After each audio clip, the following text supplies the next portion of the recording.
Bonjour mes élèves. Donc, on va faire un petit récapitulatif des propriétés des parallélogrammes. Donc, soit ABCD, un parallélogramme. D'après la définition, ça veut dire que les côtés opposés sont parallèles, d'où la droite AB et CD sont parallèles, la droite AD et BC sont parallèles. On a vu la propriété des diagonales. On a dit que les diagonales AC et PD ont le même milieu I.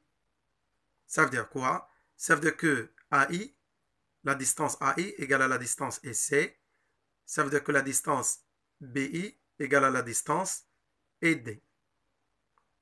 Et ça veut dire quoi? Ça veut dire que le symétrique de A par rapport à I, c'est C.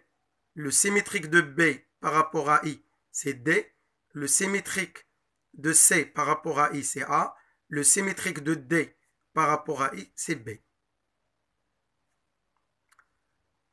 Aussi, on a vu que parmi les propriétés des côtés, c'est que si ABCD est un parallélogramme, alors les côtés opposés ont la même longueur. Ça veut dire quoi? Autrement dit, c'est que la distance AB égale à la distance DC et la distance AD égale à la distance BC. Passons maintenant aux propriétés des angles. Comme vous voyez dans la figure, l'angle A et l'angle C en rouge sont des angles opposés. Donc ils ont la même mesure. L'angle B et l'angle D en vert sont des angles opposés, donc ils ont la même mesure. Donc l'angle A égale à l'angle C et l'angle B égale à l'angle D. Les angles consécutifs. Propriété des angles consécutifs d'un parallélogramme.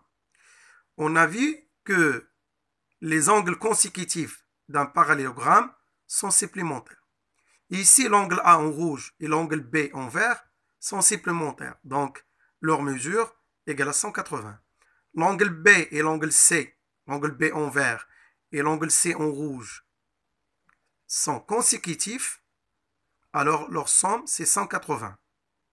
L'angle C en rouge, l'angle D en vert sont consécutifs, donc leur somme, c'est 180. L'angle D et l'angle A sont consécutifs, donc leur somme, c'est 180. Ok?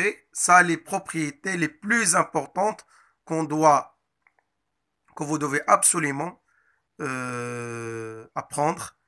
Et c'est un récap qui vous rappelle ces propriétés.